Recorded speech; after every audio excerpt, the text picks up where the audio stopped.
शिवाजी विद्यापीठाच्या मानवशास्त्र सभागृहामध्ये LGBTQAI समुदायाविषयी एकदिवसीय जागृतीपर कार्यशाळा आयोजित करण्यात आली। शारदाबाई गोविंदराव पवार अध्यासन, अभिमान कोल्हापूर आणि मुस्कान सांगली यांच्या संयुक्त विद्यमानं याचं आयोजन करण्यात आलं होतं। याच्या अध्यक्षस्थानी कुलगुरू डॉक्टर दिगंबर शिर्के होते। यावेळी मुस्कानच्या मीना शेषू आणि अभिमानच्या विशाल पिंजानी यांची विशेष उपस्थिती होती। यावेळी बोलताना कुलगुरू डॉक्टर शिर्के यांनी LGBTQAI हा समुदाय आपल्या समाजातील एक घटकच आहे, याची सर्वांना जाणीव होणं आवश्यक आहे। कोणताही भेदभाव न करता त्यांचं जीवन समानतेचं आणि सन्मानाचं असलं पाहिजे असं प्रतिपादन त्यांनी केलं।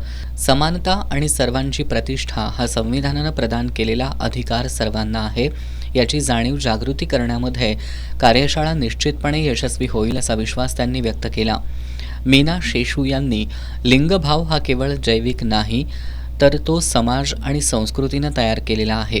हा समुदाय आणि समाजामध्ये पूल बांधण्याचं काम या कार्यशाळेच्या माध्यमातून होईल असा विश्वास त्यांनी व्यक्त केला। यासह सर्वांना सन्मानानं जगण्याचा हक्क आहे, तो या समुदायासाठीही मान्य व्हायला हवा असं मत व्यक्त केलं।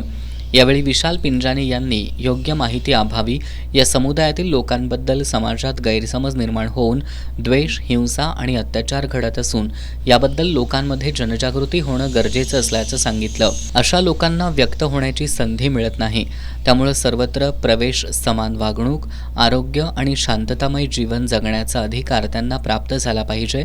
यासाठी सर्वांनी पुढाकार घ्यावा असं आवाहन त्यांनी केलं।